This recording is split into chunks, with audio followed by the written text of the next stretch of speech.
Eh bien, bonsoir. Nous reprenons pour notre dernière table ronde après une pause café conviviale, très chaleureuse, au soleil avec des palmiers. Donc, j'essaie de vous transmettre un petit peu l'ambiance que nous avons directement à Rabat. Et maintenant, nous parlerons de logistique. Sacré sujet, d'ailleurs, qui a montré son importance pendant la crise liée au Covid-19. Et donc, la question que nous nous sommes posée et que nous avons imaginée avec mon général, Ahmed Mouten, on passait des heures à réfléchir, à imaginer et puis à vouloir impacter aussi pour clôturer cette journée. Et donc, eh bien, je te poserai cette première question. Comment innover alors dans cette chaîne logistique, dans un environnement contraignant ou pas, mais surtout contraignant? Bon, merci. Merci, Madame Nadif. Et puis je rappelle aussi que tu es consultant désormais en management après avoir dirigé les établissements de santé militaires au Maroc pendant des années. Un petit passage de 44 ans. Voilà. Bon, merci beaucoup. Ravi d'être parmi nos éminents experts. J'espère... C'est bon?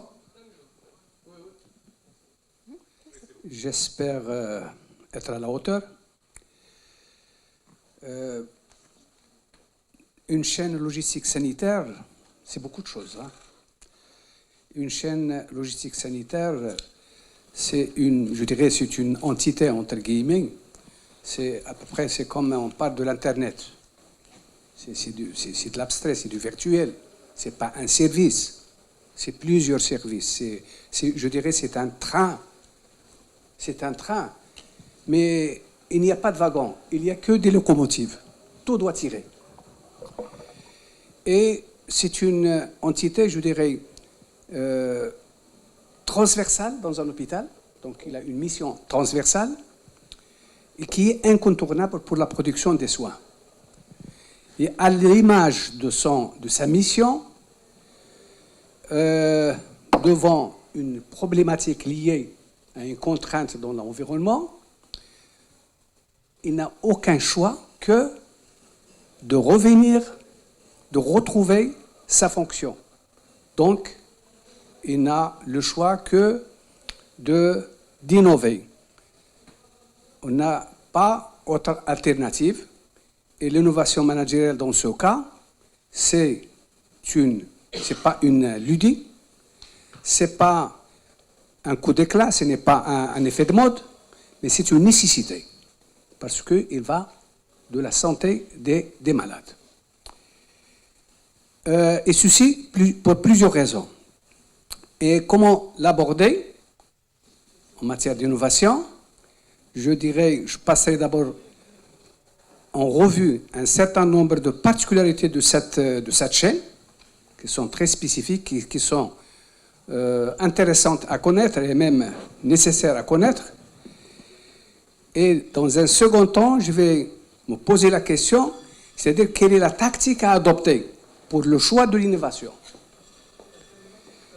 Quant à son déploiement, je vais, si vous permettez, faire référence à un travail personnel, je l'ai dit ce matin. C'était à l'occasion de la préparation d'une thèse professionnelle dans le cadre d'une formation diplômante à l'ECP Europe. C'était en 2018. Et dans le site de cette recherche, c'était le pôle de la pharmacie de l'hôpital militaire Mohamed V, qui était commandé à l'époque pour mon ami de gauche, le professeur Benano. Les choses ont changé. Quand j'étais à l'hôpital, je le commandais, et le hasard a voulu que les choses changent, et il va devenir co-directeur de ma thèse. C'est ça.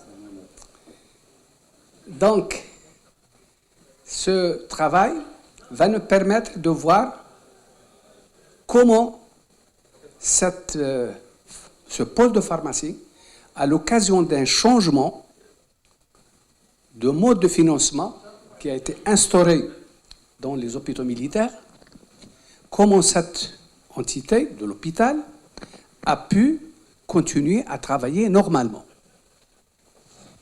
Nous avons fait une recherche au niveau de sa performance, l'évaluation de sa performance.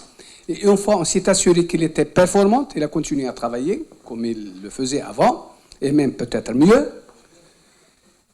Alors, à ce moment-là, on s'est dit, bon, pourquoi il a continué à marcher normalement? C'est-à-dire, on a essayé d'identifier quels étaient les déterminants qui ont contribué à sa réactivité d'une part, et surtout à sa réadaptation à cette nouvelle situation. Et si vous permettez, je passerai en revue. Bon, je les ai écrits pour ne pas les oublier parce que c'est intéressant. D'abord, c'est un concept nouveau, surtout dans le domaine de la santé. Il est récent. C'est pas M. Thierry qui ne va pas... vous n'allez pas dire le contraire. Certainement. Ainsi que son management. C'est des termes qui ont connu un progrès extraordinaire dans le monde de l'entreprise, et puis après, ils sont passés au niveau de l'hôpital. Donc, ce n'est plus la logistique qui relevait de la sphère militaire, où c'était destiné au transport des troupes, hébergement des troupes et ravitaillement des troupes. C'était plus ça, c'est autre chose qu'on va voir maintenant. Deuxième élément important à citer, c'est une partie intégrante de la logistique hospitalière. Ce n'est pas la même chose. Sanitaire, c'est qui vont contribuer à la production des soins. Donc, c'est le cœur du métier de l'hôpital. Et ça, c'est très important. Il y a l'acquisition des produits pharmaceutiques, médicaments, dispositifs médicaux, les pièces de rechange des équipements biomédicaux et produire la bile du sang et surtout aussi les fluides médicaux. Donc ce sont des éléments qu'il ne faut pas oublier, c'est très important à les prendre en considération. Donc vous voyez ici, c'est un ensemble des services qui vont contribuer à cette activité qui est la chaîne logistique. Administrativement, ils sont séparés, c'est tout à fait normal, mais ils concourent pour la même cause. Donc, même mission, c'est ravitailler l'hôpital, c'est mettre à la disposition des différentes structures, des différents services, qu'ils soient cliniques ou médico-techniques, le nécessaire pour qu'ils assument leurs tâches. Cette acquisition a comme particularité d'être rigoureusement réglementée. Ça, c'est très important. Deuxième chose, il est aussi amplement formalisé. Il ne passe pas des étapes. Il y a une planification, il y a un ravitaillement, il y a un stockage central, stockage avancé, prescription aux malades, qui normalement se fait selon deux dynamiques. Il y a une dynamique ou un circuit logistique et de l'autre côté, il y a un circuit clinique. Et tout ça, il faut le prendre en considération. Et ce qui caractérise, c'est son périmètre. Il a gagné en croissance. C'est très important. Ce n'est plus uniquement un pôle de pharmacie ou un service d'hématologie pour le sang ou de service de biomédical pour les fluides médicaux, mais c'est toute une chaîne, comme j'ai dit, donc, qui a pris une longueur de plus en plus importante. Donc, et ce n'est pas des wagons, mais c'est des locomotives, parce que chacun va tirer de son côté. Et tout ça va générer un certain nombre de flux physiques, flux d'informations, flux financiers, etc. Tout ça, c'est indispensable à prendre aussi en considération pour une maîtrise et un pilotage, je dirais, performant de cette chaîne. Un autre élément qu'il faut prendre en considération, c'est que c'est un facteur déterminant dans la performance de l'établissement de santé, quelle que soit sa taille. Donc, si on prend tous ces facteurs-là, on voit que la chaîne de la logistique sanitaire, avec le temps, avec l'introduction de ces différents facteurs, s'est il a gagné en croissance et en même temps, il s'est complexifié. Et donc, et de là, sa perception a changé. J'ai dit que tout à l'heure, c'est plus la logistique militaire, c'est quand il était cantonné, mais c'est plus que ça. Et désormais, ne sont plus dans une, comme a dit un logisticien, c'est pas à moi ça, dans une fonction anonyme qui devient évidente uniquement lorsqu'il y a un problème. Et ça, on l'a vérifié durant la crise Covid.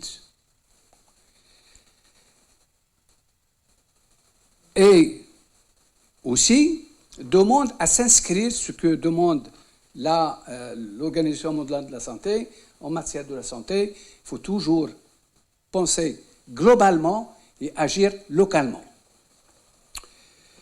Mais, je viens de parler de la crise Covid, il a fait émerger aussi un certain nombre de problèmes qui existaient peut-être, mais on ne faisait pas attention à leur présence. On s'est aperçu qu'il y a un manque de visibilité, surtout à long terme. Et surtout quand il s'agit cette chaîne ou cet approvisionnement rentre dans le cadre des échanges internationaux. Et ça, avec la question des masques, que certains pays ont cru résoudre le problème, ont cru trouver la solution pour l'efficience, pour l'optimisation et de les délocaliser vers d'autres cieux. Et pendant la crise Covid, ils se sont aperçus qu'avec des avions cloués, avec des frontières fermées, qu'il était impossible de s'approvisionner. Donc, ce qui était la solution est devenu un problème. À côté de la main, il y a un besoin aussi, on l'a dit, d'élasticité et de souplesse dans la chaîne. Parce qu'il y a plusieurs intervenants. Et ces intervenants, parfois, c'est des professionnels de santé, et parfois, c'est des professionnels qui n'ont rien à voir avec la santé. Et la négociation et la discussion devient problématique. Un autre élément qui a émergé, c'est un manque ou une insuffisance de digitalisation. Et puis, aussi, il y a un problème d'insuffisance d'autonomie, pour ne pas dire qu'une absence d'autonomie nationale. Chez nous, au Maroc, je crois, j'espère, je vais parler sous le contrôle de mon ami professeur Benana, je crois, au point de vue volume, c'est 80%, et au point de valeur, c'est 50%, c'est ça. Voilà, c'est ça. Donc, il y a une capacité, mais il reste toujours à compléter ça. Et même certains, et en premier lieu, Sa Majesté a parlé, dans le cadre de cette crise, que la souveraineté n'est plus réservée uniquement au domaine du territoire. Il faut une souveraineté même dans la plupart des secteurs, surtout les secteurs stratégiques. Un autre élément aussi qui a été mis en exergue, c'est l'absence ou l'insuffisance de compétences logistiques. Parce qu'avec le temps, avec la complexification, c'est la gestion de cette chaîne logistique est devenue aussi problématique. Donc, au vu de tous ces facteurs, l'innovation managériale s'impose. Et comme je l'ai dit, ce n'est pas un luxe, c'est une nécessité, c'est obligatoire.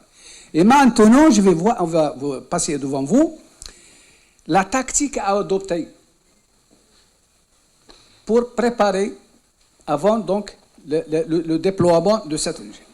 D'abord, la première question qui doit venir à l'esprit, on a parlé des établissements de santé. Il faut définir qu'est-ce que c'est qu'établissement de santé. Il y a le secteur public, il y a des hôpitaux de proximité, hôpitaux provinciaux, hôpitaux régionaux, CHU.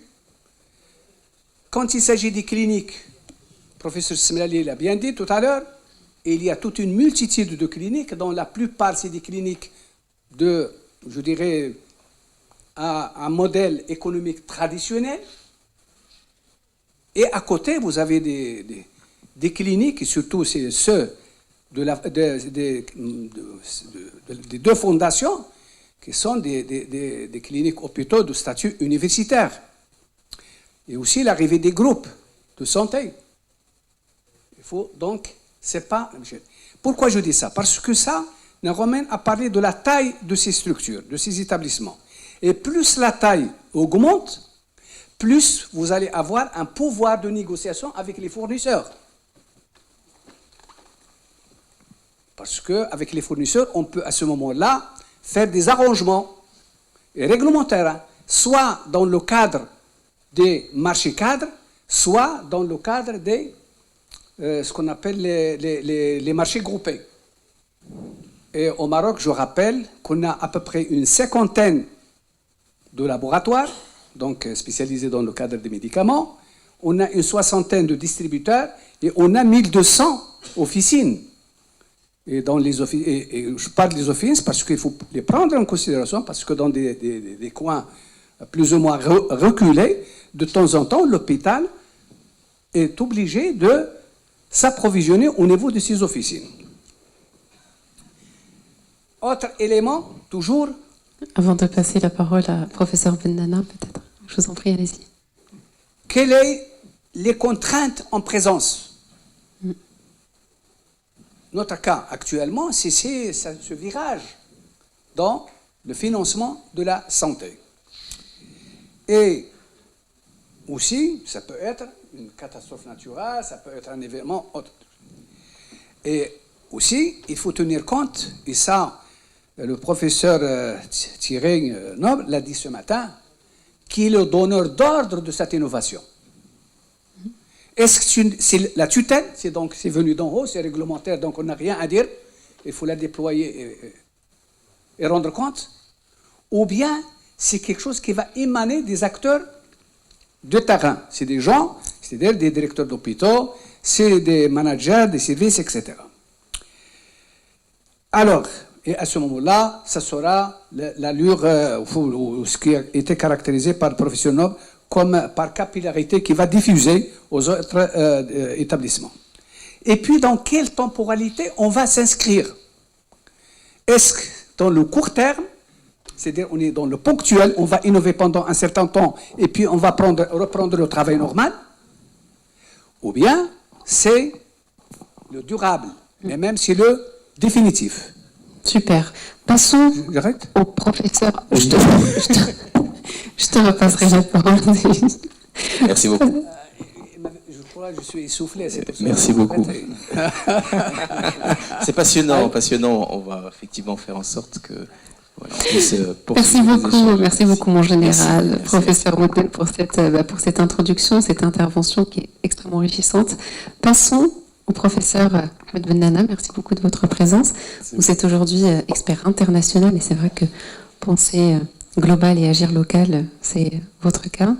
Et puis vous avez dirigé, comme l'a rappelé le professeur Moudel, donc le service de pharmacie de l'hôpital militaire. Quelle est aujourd'hui votre vision et puis le retour d'expérience et les enseignements aussi tirés de la crise Covid-19?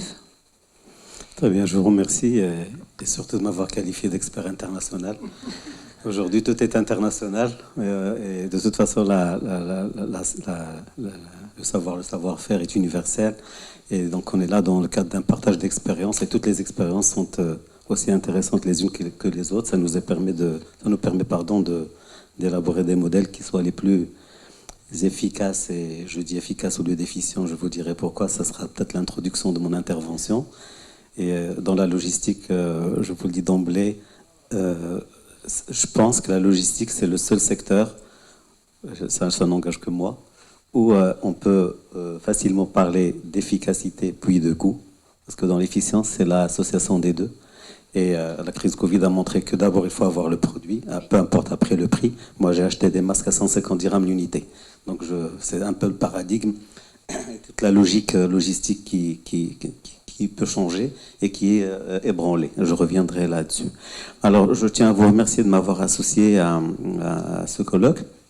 Depuis ce matin, on a fait l'éponge, on a appris beaucoup de choses.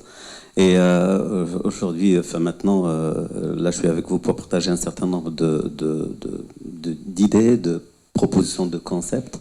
Rapidement, je ne vais pas trop m'attarder sur cette introduction. Mais d'abord, je voulais un peu qu'on puisse constater ensemble de quelle logistique on parle. Parce qu'aujourd'hui, on dit logistique. Vous allez trouver des définitions partout, mais aujourd'hui, on n'est pas dans la définition. On est dans la question, quelle est cette conception, quel est ce concept de logistique tel qu'il est réellement présent aujourd'hui. Si on revient à l'historique de la logistique, soyez rassurés, je ne vais pas revenir pour faire tout l'historique de la logistique, mais pour revenir sur des points qui sont importants de l'évolution de ce concept de logistique, et pour vous dire que l'innovation, c'est revenir en arrière, encore une fois. Je vous dirai pourquoi je pense cela. On va revenir vers des concepts qui jusque maintenant ils sont considérés comme dépassés, mais qui ont toute leur utilité. Ça veut dire que ça va être un paradigme inachevé et que les idées qui viennent compléter le concept n'annulent pas les autres idées, mais les complètent, comme j'ai dit. Alors, c'est quoi cette logistique? En fait, durant l'évolution naturelle et historique de la notion de logistique, il y a eu des améliorations et il y a eu des optimisations qui ont eu lieu au gré des contraintes, des problèmes régulièrement rencontrés. On trouve une solution, on formalise la solution et par voie de conséquence, on va formaliser un modèle de logistique qui soit soi-disant innovant. On se retrouve avec quoi? On se retrouve aujourd'hui avec un modèle qui est en fait un modèle résultant, qui est un construit issu de ces petites évolutions qui sont là, qui étaient là pour répondre à des contraintes et des problèmes. Et donc ce modèle tel qu'il est le résultat aujourd'hui de cette évolution, est-ce que c'est un bon modèle ou pas? C'est un modèle qui s'est complexifié, et là j'insiste pour lever la nuance par rapport à un système complexifié versus un système complexe.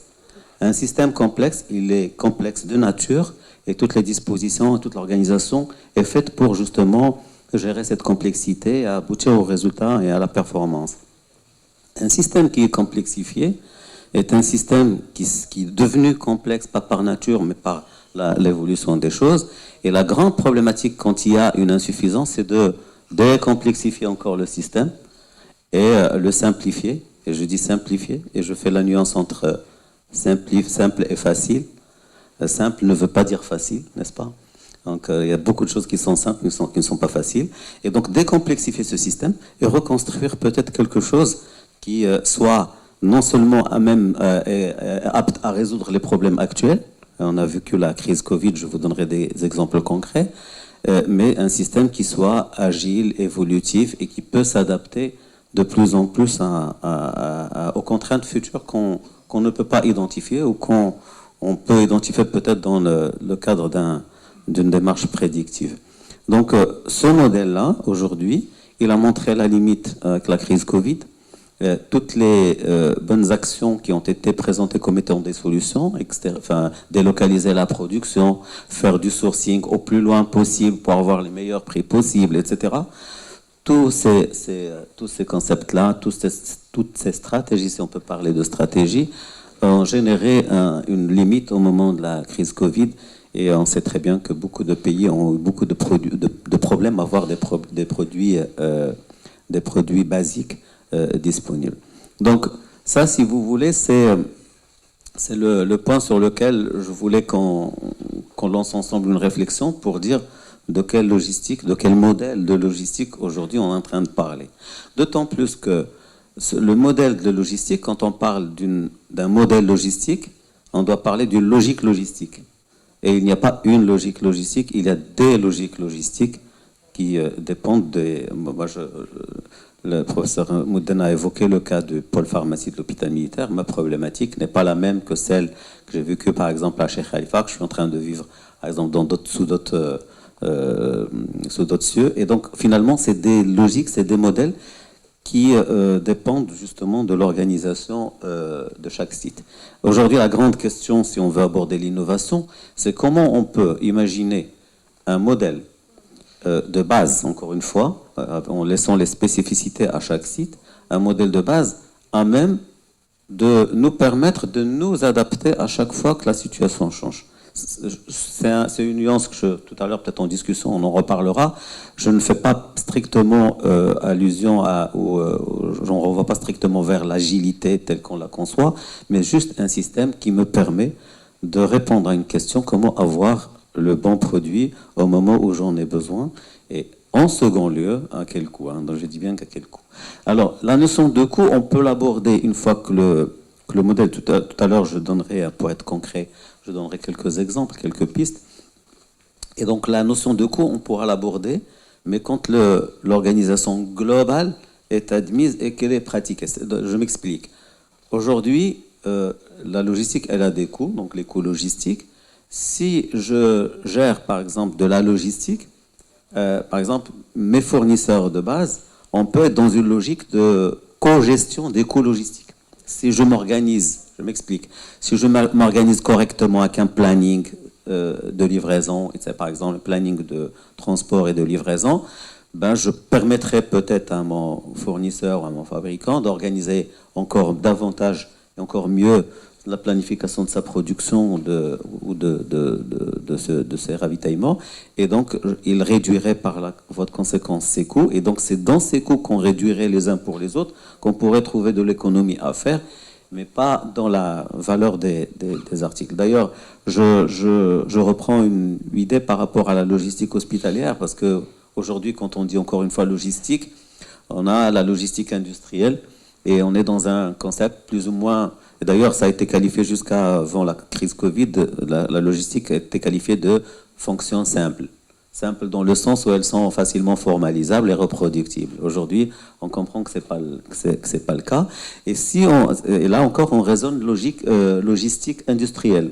La logistique hospitalière est quelque chose encore de plus complexe et de plus élaboré que la logistique industrielle, du moment où on a affaire à des produits qui conditionnent la vie, en fait, qui conditionnent en fait la prise en charge, des patients par rapport à leur pronostic vital des fois. Et donc cette logistique hospitalière qui d'ailleurs concerne une multitude de produits, l'industrie, vous avez une gamme, n'est-ce pas? Une gamme de produits. À l'hôpital, vous avez des milliers de références. Et ces milliers de références doivent être gérées avec la même pertinence pour chaque référence, et donc ça ajoute une grande dose de complexité. C'est dire que la logistique hospitalière est quelque chose de beaucoup plus élaboré, beaucoup plus complexe, ce qui fait que les modèles qu'on peut benchmarker de la logistique industrielle peuvent encore une fois servir de base, mais pas de modèle efficient. Alors maintenant, on reviendra peut-être s'il y a des questions là-dessus, mais ce que je souhaiterais juste vous dire par rapport à l'innovation, c'est que aujourd'hui, tout le monde est concerné. Si on prend la continuité des soins, parce qu'aujourd'hui, l'industrie hospitalière, c'est la production de soins. Et donc, la continuité de cette production de soins nécessite une continuité d'approvisionnement et donc une logistique efficace, encore une fois. Mais cette efficacité ne peut être atteinte que si tout le monde, tous les concernés, toutes les structures se mettent à gérer de manière, je dirais même, commune, leur logistique de base. Maintenant, on voit naître des centrales de logistique et de sourcing, etc. C'est des métiers. Et d'ailleurs, je pense même que la tendance serait que cette fonction pourrait être facilement externalisée bientôt, du moment où il y a des groupes qui sont en train de naître. Au Maroc, sans faire de publicité, il y a déjà une structure qui se positionne actuellement dans la gestion logistique et le sourcing pour le compte des structures sanitaires, ce qui n'est pas, je pense que c'est avant-gardiste comme modèle. Ce ne sera pas peut-être le seul qui va avoir lieu, mais bientôt je pense que ça va être incontournable. On parlera plus si vous le souhaitez, sans bien sûr citer de nom. Alors, par rapport aussi à l'innovation, moi je rejoins un peu, là je prends juste une brique de l'évolution théorique, on va dire, théorique entre guillemets, de la notion de logistique, c'est la logistique prédictive. Aujourd'hui, il faut être capable on peut être capable, grâce à des systèmes justement d'information et grâce à la gestion de données, etc., on doit être capable en se basant sur un historique, de prédire un peu les besoins logistiques et d'être dans l'anticipation plutôt que dans la réaction. Et là, cette logistique prédictive, elle va avoir vraiment un essor important et elle est de mise actuellement. Je ne sais pas si j'ai pris beaucoup plus de temps, mais dernier élément, si vous me le permettez, pardon, c'est que aujourd'hui, on est dans une logique presque individuelle, individualiste, structure par structure. Et même si on est dans une logique même de concurrence, on peut être dans une forme de concurrence qui s'appelle tout simplement la complémentarité. Et donc les choses et les menaces qui planent sur tout le monde, on peut les gérer ensemble et puis être concurrent sur la qualité de la prestation, sur la prestation de soins elle-même, et qui est le métier des hôpitaux. Merci. Super, merci beaucoup, professeur. Merci beaucoup. On l'applaudit, bien sûr. Hein. Voilà, on applaudit nos deux intervenants. Merci infiniment. Beaucoup d'idées, beaucoup d'inspiration. Et professeur Rachid Oumbleed, merci beaucoup de votre participation, de votre présence. Vous venez d'Agadir. Vous êtes directeur adjoint de l'NCG et vous êtes passionné d'Open Innovation, de digital.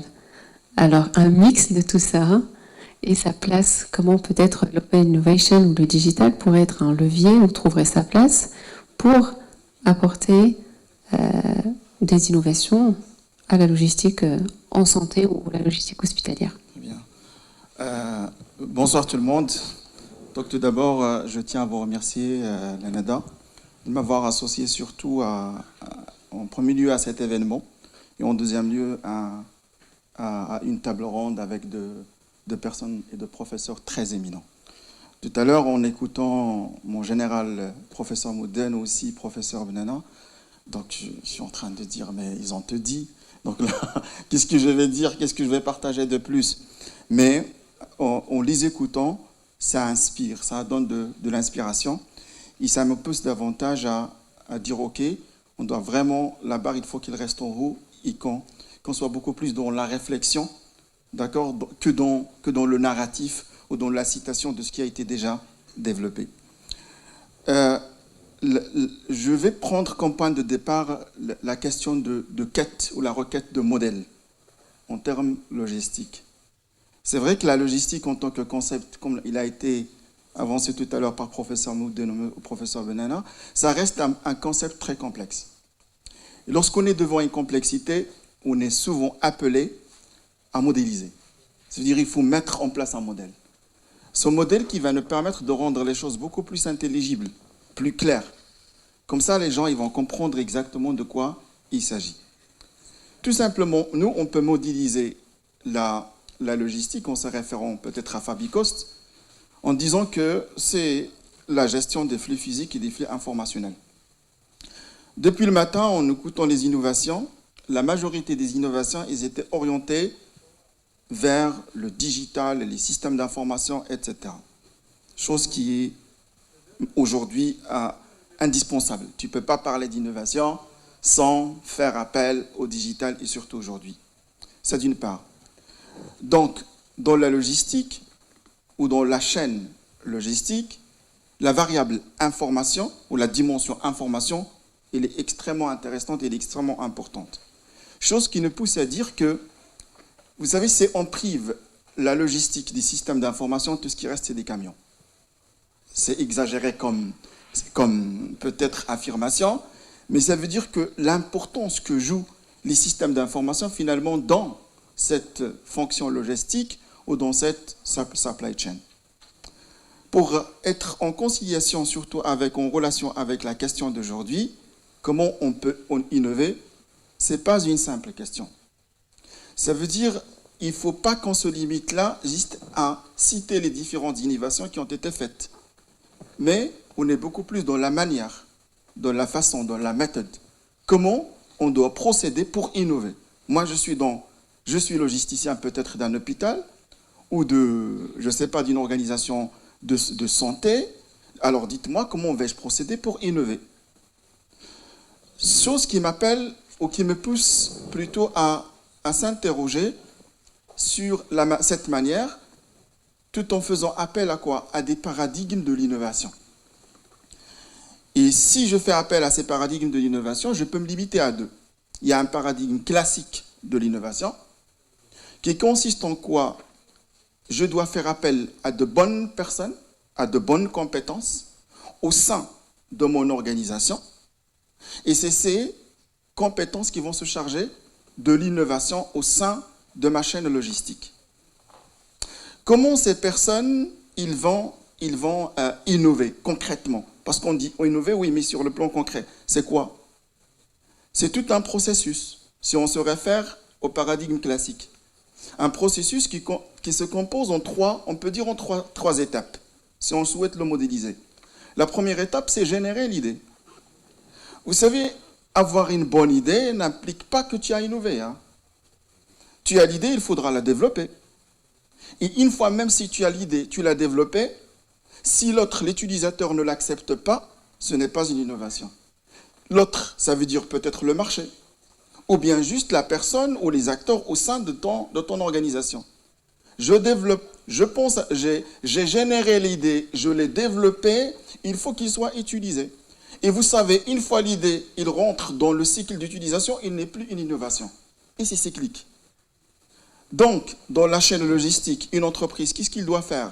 Ou plutôt une organisation de santé, qu'est-ce qu'il doit faire? Est-ce qu'il peut se limiter uniquement sur les acteurs internes pour innover? Si c'est le cas, lesquels? Est-ce qu'ils ont un certain nombre de caractéristiques, de compétences sur lesquelles on doit se baser pour dire oui, voilà, c'est l'élite qui va innover? Ou on doit créer dans cette organisation peut-être de santé ou de soins ou hospitalière ou n'importe, est-ce qu'on doit créer une unité carrément de l'innovation? On va dire non, oui c'est ça, les gens qui vont innover. Ce modèle a montré ses limites déjà dans l'entreprise. Quoi disant, dans un hôpital qui est complexe. Complexe par la multiplicité des acteurs, par sa pluridimensionnalité, par la multiplicité des professions, etc. Ça a été montré en Californie avec les GAFAM, même aujourd'hui. Ça a été montré comme quoi le modèle classique de l'innovation qui se base uniquement sur les compétences internes, il est limité aujourd'hui. Pourquoi? Parce que les meilleures compétences, elles existent aussi ailleurs. Tu peux recruter les grands ingénieurs, les ingénieurs, je ne sais pas, éminents, dans ton processus pour développer. À un certain moment, tu vas te trouver en telle situation comme quoi tu n'as pas vraiment les bonnes personnes. Ces personnes, ils sont, malgré tout ça, elles sont limitées. D'où la naissance, ou d'où le recours à quoi? À un nouveau modèle, un nouveau paradigme, pour ne pas dire modèle, un nouveau paradigme de l'innovation, c'est l'innovation ouverte. Cette innovation ouverte qui part du principe surtout de quoi? De génération de la connaissance et de partage de la connaissance. Cette connaissance, il n'est pas basé uniquement sur les compétences internes. Je dispose d'une chaîne logistique, je vais me limiter uniquement sur les acteurs internes. Non. Ils vous disent, vous devez faire appel même à des acteurs externes qui vont aider à générer cette connaissance. Et puis cette génération de connaissances, ou la jeunesse de cette connaissance, il va permettre quoi par la suite? La développer, ensuite l'accepter, etc. Le modèle ou le paradigme de l'innovation ouverte, il ne s'arrête pas qu'à ce niveau. Il vous dit, vous, en tant qu'organisation hospitalière, il faudra connaître vos compétences. Dire, ok, moi, en tant qu'hôpital, je suis fort uniquement dans la genèse des idées qui vont en relation avec la supply chain. Ou bien, non, je ne suis pas fort en la genèse des idées, je suis fort dans le développement des idées. Donc, si tu es fort dans le développement des idées, ça veut dire que quoi? Tu vas recevoir, tu vas ouvrir, tu vas briser les frontières. Ça veut dire le modèle classique qui, en rétention, en réclusion, etc., ça ne marche plus. Ouvre les frontières. La pandémie l'a montré. Ça veut dire que quoi? Un patient, il peut être source de nouvelles, pas uniquement idées, mais de nouvelles connaissances qui peuvent être par la suite développées par l'organisation de soins. Un patient, il peut être pas uniquement source d'idées, mais et peut-être quelqu'un qui pourra par la suite développer cette idée. Sinon, quelqu'un qui pourra par la suite faire accepter cette idée. Autre chose que je souhaite aussi partager, c'est que lorsqu'on parle de l'innovation elle-même n'est pas importante que, n'est pas importante que si il permet de générer de la valeur pour son organisation. Parce que s'il ne génère pas de la valeur, ça ne sert à rien. Et cette question de valeur, il y a un aspect qui est important, que rare on l'utilise dans...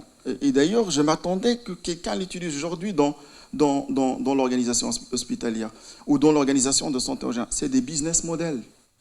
Aujourd'hui, on a besoin des business models. C'est vrai, avec le professeur Matin, il a parlé de modèles économiques, etc. On a aujourd'hui les hôpitaux. Si on souhaite vraiment les lier à ces paradigmes de l'innovation, sans business model, on ne peut jamais aboutir à quelque chose. Bon, voilà. Merci. Merci beaucoup, extrêmement intéressant. On peut l'applaudir, évidemment, sur une explicitation sur la modélisation, quelque part, de la question de l'innovation à travers les fonctions logistiques. Et puis les questionnements qui peuvent être posés, et en tous les cas qui prolongent, du coup, la réflexion avec le professeur Thierry Nobre. Tout à fait.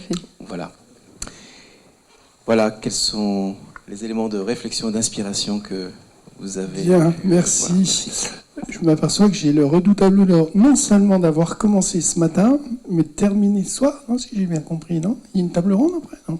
Non, il n'y a pas de table ronde, il y a la synthèse. Ouais, mais bon, alors, comme je pense que là, on commence tous un peu à fatiguer, ce que je vais faire, je vais... Pas du tout. Non, pas du tout, d'accord. Je vais quand même vous raconter une histoire. Je vais vous raconter, parce que je ne suis pas du tout spécialiste de la supply chain. Bon, c'est vrai que je suis amené à fréquenter assez souvent quand même les établissements. Et puis du coup, je vais vous raconter une histoire. Donc, once upon a time, comme toute bonne histoire qui commence. Et en fait, c'est grâce à Jean-Luc, là, ce que je vais vous raconter, parce qu'il a eu l'habileté tout à l'heure de me faire rappeler qu'effectivement, j'interviens à côté.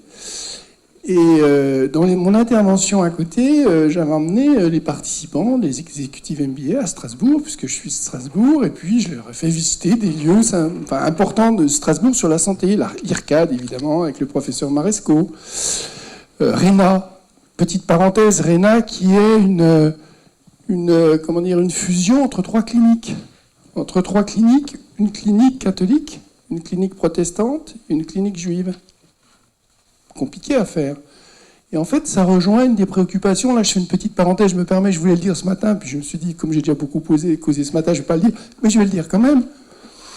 Parce qu'on a beaucoup parlé de T2A. On a beaucoup parlé de conséquences de T2A dans les établissements. Par contre, je pense qu'on n'a pas parlé des conséquences structurelles de la T2A. Et pour moi, la T2A, elle a eu un effet qui se coule. C'est-à-dire, le premier effet qui se coule, donc ça a été dit... d'une façon un peu diplomatique, mais je vais le dire un peu d'une façon beaucoup plus abrupte. En gros, certains, ça les a remis au boulot, quoi. Ça les a remis au boulot parce que finalement, les financements dépendaient de ce qu'ils travaillaient. Ça, c'est dans les établissements. Mais ce qui s'est passé en général dans les grandes métropoles, c'est quoi? C'est que les petites cliniques dont on parlait tout ce matin, et je me permets d'en parler parce que j'ai bien compris, il y a beaucoup de petites cliniques au Maroc, les petites cliniques se sont aperçues qu'elles ne pouvaient plus fonctionner. Et donc, en fait, elles se sont regroupées. Donc, à Strasbourg, ça s'appelle RENA. Si vous allez à Nantes, ça s'appelle je ne sais plus quoi. Si vous allez à Bayonne, ça s'appelle Capio Nana. Si vous allez... Donc en gros, qu'est-ce qui s'est passé? Il y a un effet structurant de la T2A dont on ne parle pas beaucoup et qui, pour moi, est très très important et qui a complètement restructuré l'offre du privé. Et ça, je pense que c'est très très important sur les effets. Et qu'en fait, le dernier mot que je dirais sur la T2A, c'est-à-dire qu'il faut voir les systèmes de financement dans une perspective dynamique. C'est-à-dire que la T2A, quand elle arrive, elle est très très très utile, parce qu'elle va restructurer en interne dans les établissements et en externe sur ce que je viens de raconter. Alors effectivement, maintenant, il faut compléter avec d'autres systèmes, et ainsi de suite, sur la qualité, sur la performance, et ainsi de suite. Je termine ma parenthèse. Donc j'amène les 15 participants, et en fait, je les amène à la plateforme des US. Donc là, je vais vous parler quand même un peu de supply chain. Et en fait, le directeur de la plateforme des US, je ne sais pas si vous le connaissez, c'est le docteur Passemar. Pasma, donc qui fait la présentation, donc plateforme très moderne avec plein de trucs et ainsi de suite. J'avoue que n'étant pas un spécialiste, bon, je connaissais pas les tenants, les aboutissants, mais bon, visiblement tout le monde semblait beaucoup apprécier. Et à la fin, il me dit, mais vous savez, professeur Nombre, j'étais interne il y a 15 ans quand vous êtes intervenu à la pharmacie centrale des hôpitaux universitaires de Strasbourg, parce que comme je vous l'ai dit ce matin, mon grand truc, moi, c'est d'aller trifouiller dans les organisations et puis d'essayer de voir comment on peut améliorer les choses. Il se trouve que la chef de service qui prenait la pharmacie centrale m'a dit « Ouais, ça serait bien, ce que vous faites, là, les analyses, les diagnostics organisationnels, les coûts cachés, les dysfonctionnements, ça serait bien, parce que c'est le cours que je faisais dans un master qualité, ça serait bien que vous faisiez le faire à la pharmacie centrale, parce qu'en fait, moi, ça me permettrait de faire mon projet stratégique de service. » Donc, on a fait ça. Et en fait, ce que m'a dit Pasma, il m'a dit « Vous savez, le travail que vous avez fait il y a 15 ans, donc il y a eu des conséquences. Il y en a une première dont je vous en ai parlé. Vous savez, ce matin, quand je vous ai dit, là, il a fallu 5 ans pour envoyer des préparateurs dans les services, tac, ainsi de suite, et puis globalement, pour étendre le truc, 5 ans.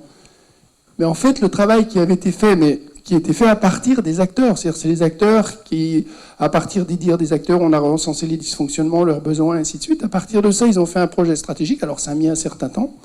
Et en gros, ce qui m'a dit, alors autant vous dire que là j'ai fait un peu de malin devant les participants que j'avais emmenés, je vous jure, c'était pas du tout préparé, parce que j'avoue que je me souvenais pas du tout qu'il était interne quand je suis allé. Il m'a dit, c'est les choix stratégiques qu'on a fait à l'époque en fonction des problématiques qu'on avait, qui ont fait qu'on a choisi certaines options, enfin en gros des options techniques et tout. Pourquoi je vous raconte tout ça ? Parce que j'ai l'impression que dans la logistique, c'est comme dans beaucoup de domaines dans le management, c'est-à-dire que pour innover, c'est-à-dire qu'il faut avoir une prise de recul, et puis ensuite, il faut avoir une vision stratégique sur tout un ensemble de choses et tout un ensemble de choix. Ça, c'est la première des choses. Et puis la deuxième histoire que je vais vous raconter, bon là, c'est un peu moins, je vous en ai déjà un peu parlé, évidemment, donc comme je vous l'ai montré ce matin, j'ai fait des bouquins sur la crise du Covid et ainsi de suite. Évidemment, il y a tout un ensemble de problématiques qui sont ressorties sur les problématiques logistiques. Donc, il y avait un grand problème en France au tout début, c'était les EPI, les équipements de protection individuelle, alors les masques, les blouses, les machins, et ainsi de suite. Et à partir de ça, on a appris quand même beaucoup de choses. Première des choses qu'on a apprises, c'est sur la confiance. Alors, pourquoi sur la confiance ? Parce que dans les établissements, donc il y avait des établissements où on savait qu'on n'avait pas de stock et ainsi de suite. Donc en gros, on avait deux choix. C'est-à-dire soit on dit aux gens, soit on ne dit pas. Si on leur dit, ça veut dire qu'on a peur que justement ils aient peur et ainsi de suite. Et en fait, le constat qu'on peut faire a posteriori, c'est que dans les cas où les établissements ont joué le jeu et ont dit effectivement l'état des stocks réels, les acteurs, certes, ils ont eu peur, mais bon, on les a responsabilisés et puis ils ont fait tout un ensemble d'actions. D'abord, ils ont beaucoup mieux géré les stocks, ils ont trouvé des solutions, ils ont fait tout un ensemble de choses. Par contre, dans les lieux où on ne leur a pas dit forcément, le jour où il a fallu révéler, parce que vous savez, on savait qu'il faut qu'on consommait tant de blouses, tant de machins et ainsi de suite par jour, on avait des stocks de temps et on savait combien de temps on allait tenir avec les masques et ainsi de suite. Par contre, dans les lieux où finalement on a eu une stratégie qui était un peu de cacher les choses, ça a été très compliqué quand il a fallu révéler. Ça, c'est la première des choses. C'est-à-dire en termes de logistique de crise, la confiance avait été un élément très important. La deuxième des choses que je voudrais dire, évidemment qu'on était dans une situation très compliquée, ce qui a permis de trouver des solutions, et j'en reviens à ce que je disais ce matin sur les innovations, c'était la variété des acteurs.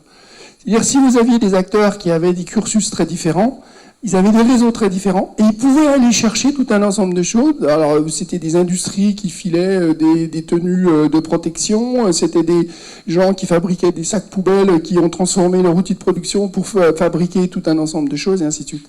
C'est-à-dire, on voit une fois de plus que la variété dans les acteurs vont permettre de trouver les solutions, vont permettre d'avoir une imagination collective, vont permettre d'avoir tout un ensemble de choses pour trouver des solutions, y compris dans la logistique. Et puis le troisième des points, et là on revient vraiment au management, c'est sur la place des soft skills. Ce que je veux dire par là, alors la soft skill, c'est quoi ? Le soft skill, c'est quoi ? C'est la capacité de leadership, c'est la capacité de communication, c'est la prise en compte de l'informel dans les relations, et ainsi de suite. Évidemment, dans les cas où on avait, alors que ce soit dans les services cliniques ou les autres, en gros, quand il y avait une sorte de leadership incarné reposant sur une légitimité, évidemment, ça permettait, si vous me permettez l'expression, de faire passer la pilule et ainsi de suite, de faire tout un ensemble de choses. Dans les situations où ce n'était pas tout à fait le cas, c'était beaucoup plus compliqué, quoi. Y compris pour les problématiques de logistique. Et donc, finalement, je crois que je vais arriver à ma conclusion. Et je vais reprendre ma casquette de béotien en termes de logistique, puisque je ne suis pas un spécialiste. Mais par contre, ce que j'ai appris à partir de ces deux histoires-là, sur la logistique, c'est que finalement, en temps normal, c'est-à-dire qu'il est important d'avoir une vision, d'avoir une démarche stratégique très structurée, et ainsi de suite. C'est ce qui s'est passé pour développer la plateforme, puisqu'on est parti. Et avec, donc comme je le disais ce matin, vous savez que j'ai dit un des défis, c'est de compter sur la responsabilité, sur l'intelligence collective des acteurs, ainsi de suite. C'est effectivement ce qui s'est passé, puisque là on était parti d'un travail très introspectif, qui a eu une démarche très élaborée et puis très collective de réalisation d'un projet qui s'est effectivement transformé. Par contre, en situation de crise, alors ça ne veut pas dire que c'est pas valable non plus dans les situations calmes, mais qu'en situation de crise, les éléments auxquels je fais référence, c'est-à-dire à savoir la confiance, la variété, et puis les soft skills ont permis finalement de suppléer à des rigidités du système qui ont permis d'avoir une créativité qui permettait de toutes les difficultés qui étaient rencontrées dans les organisations. Et évidemment, les éléments auxquels je viens de parler font partie intégrante des compétences des managers dans les organisations. Donc, évidemment, ça appelle à développer ce type de réflexes managériaux, de compétences managériales, y compris dans ce domaine qui est le domaine de la supply chain, ou de la chaîne logistique, suivant les termes qu'on veut utiliser, pour arriver à faire face aux difficultés. Voilà les commentaires de béotien que je voulais vous faire par rapport à la supply chain. Merci beaucoup, professeur Thierry Nobre.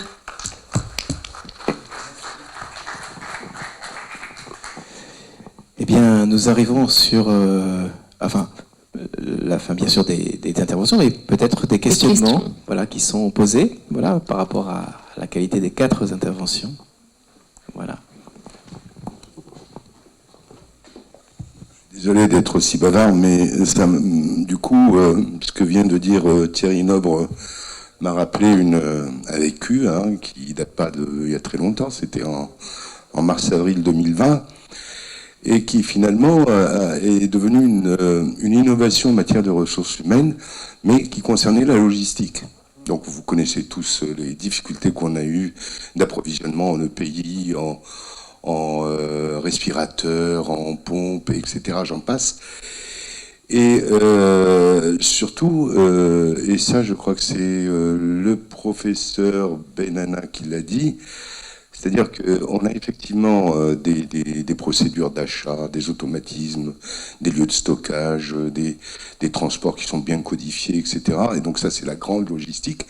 Mais finalement, il y a plusieurs niveaux de logistique. Et celle dont je vais vous parler, qui a servi un peu de modèle à la PHP et qui ensuite s'est généralisée, c'est la logistique dans les services.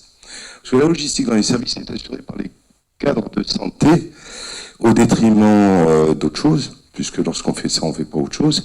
Et pendant le Covid, l'autre chose était très important. Il fallait surveiller encadrer les agents, être un peu leur psychanalyste, leur nounou, etc., les patients et tout ce qui s'ensuit. Résultat, des fois, il y avait des ruptures de stock ou limites, et lorsqu'on a mis des logistiques pour les aider, ça leur a libéré du temps, donc elles ont pu beaucoup mieux travailler. Et là, on a vu véritablement, je dirais, l'apport métier du logisticien en service, qui, lui, remontait l'information vers la logistique hospitalière, qui a elle-même remonté, etc. Donc c'était plutôt un cercle vertueux. Voilà, donc vous avez parlé de la grande logistique, mais je pense que là aussi, en termes d'innovation, il faut que la chaîne aille jusqu'au bout, et qu'on ait de vrais logisticiens dans les services.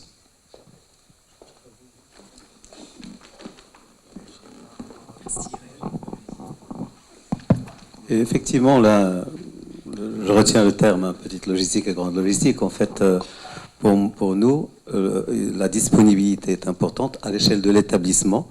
Au moment de la crise, c'est l'élément fondamental, c'est avoir déjà le produit sur place. C'est vrai que en organisant les approvisionnements, dotations, réapprovisionnement des services, il y a beaucoup de modèles qui ont donné beaucoup d'efficacité, si on veut arriver à ce niveau de détail. Vous savez, prenons l'exemple juste des masques et des combinaisons. Moi, j'avais une consommation excessive au début parce que les gens surstockaient parce qu'ils voulaient s'assurer leur dotation sur le moyen terme. Et en discutant avec les praticiens et les soignants, on s'était mis d'accord sur une dotation de base et c'était eux qui géraient leur dotation de base. Et à ce moment-là, il n'y avait pas de surconsommation. Ils étaient responsables justement de leur stock. D'ailleurs, les gens, ils prenaient toujours plus pour avoir un stock de sécurité et donc avoir plusieurs stocks de sécurité à plusieurs niveaux. Il n'y a plus de sécurité pour personne. Mais c'est vrai que c'est important d'arriver à ce niveau de... Ouais. Professeur Montet, vous voulez peut-être réagir? Bon, je n'avais pas terminé Enfin, il me restait une idée à terminer. Allez. Hein? Allez, on est encore là pour la soirée, il n'y a pas de souci, on vous écoute. Voilà. Alors, c'était la démarche à proposer. J'allais dire, pour la démarche à proposer, il faut que ce soit tout le monde, donc une démarche participative. Il fallait aussi que ça soit fait selon un cahier de charge bien connu. On commence par un comité de réflexion, puis qui passera la chose au comité de pilotage. Après, c'est le cadrage. Le cadrage, c'est pour les outils à mettre en place. C'est pour la feuille de route, qu'est-ce qu'il faut faire et qu'est-ce qu'il ne faut pas faire. Il faut aussi s'assurer de l'adhésion de l'ensemble des intervenants, si c'est possible. Et puis, création d'ateliers. Il faut que les gens comprennent ce qu'ils vont faire. Il faut qu'ils échangent les idées. Et surtout, en parlant des idées, il faut démocratiser les idées. Parce que la finalité, c'est quoi? La finalité, c'est le management partagé et la co-responsabilité. S'il n'y a pas ces deux choses-là, certainement, on ne va pas arriver. Je termine et j'ai une petite question. Le professeur Rachid a dit une chose. Il a dit une valeur ajoutée, tout à fait normale. Mais pour qui? Parce qu'en lisant un article, je ne sais pas, il y a ces derniers temps, dans le cadre de la préparation de cette question, j'ai retenu comme quoi, quand il y a innovation organisationnelle, l'attente est chez l'organisation. Quand c'est une innovation sociale, c'est pour le personnel. Et quand il s'agit d'une innovation managériale, c'est les deux qu'il faut. Est-ce que vous êtes d'accord avec ce raisonnement? Relativement bien. Bon. Alors, en fait, vous savez, professeur, la notion de valeur, surtout dans le contexte de santé, est très, très, très complexe. Pourquoi? Je peux me référer, par exemple, au fameux modèle de Michael Porter, d'accord? Donc, la chaîne de valeur. La chaîne de valeur, on ne peut pas prendre la chaîne de valeur et la transposer directement dans un contexte hospitalier. Et même dans son dernier article, il s'est rendu compte comme quoi la notion de valeur telle qu'il a définie et telle qu'il a à un certain moment extrapolé sur le contexte hospitalier, il ne rime plus en disant il faut qu'on change la valeur. Alors, en faisant une petite méta-analyse de plus que on était sur 2000 articles là, qui ont été publiés dans des revues vraiment indexées, on a pu faire une cartographie des différentes valeurs. Effectivement, la notion de valeur, tout dépend. Dans le domaine de la santé, il se peut qu'il soit la qualité des soins. Il se peut qu'il soit la satisfaction. Il se peut qu'il soit l'amélioration d'un processus. Il se peut qu'il soit la diminution de coûts. Ça veut dire qu'il a plusieurs facettes. Donc déjà, et c'est un travail en cours, on est sur la cartographie des différentes facettes de cette notion de valeur. Justement, pour que finalement, lorsqu'on innove, on doit savoir on est sur quel type de valeur. Et soit pour la chaîne logistique, on dit par exemple l'efficience, comme l'a été expliqué tout à l'heure par le professeur Benana, il y a des personnes qui la considèrent comme valeur. Le fait d'optimiser, le fait de trouver un optimum, c'est une valeur. Ça veut dire, c'est un concept qui est très relatif. Et tout dépend du contexte dans lequel tu le mets. juste pour clôturer mon intervention, il faut qu'on soit prêt à une chose. Aujourd'hui, on est avec l'émergence d'un phénomène numérique. Je ne sais pas, est-ce que cette logistique dont on parle, cette chaîne logistique dont on parle aujourd'hui, est-ce qu'il va rester toujours la même? On sait très bien que aujourd'hui, on parle de la electronic supply chain. C'est même plus la supply chain. Ça veut dire il y a une logistique qu'on peut dire réelle, physique, mais il y a une logistique qui est virtuelle, qui va en parallèle. Ce qui fait, lorsqu'on parle de l'innovation, comment on va innover? Est-ce qu'on est à un stade de la logistique virtuelle ou la logistique? Ça veut dire qu'il y a plusieurs questionnements, il y a plusieurs défis auxquels on doit être prêt en tant que chercheur, en tant que praticien, etc., surtout pour l'avenir de cette logistique. Voilà.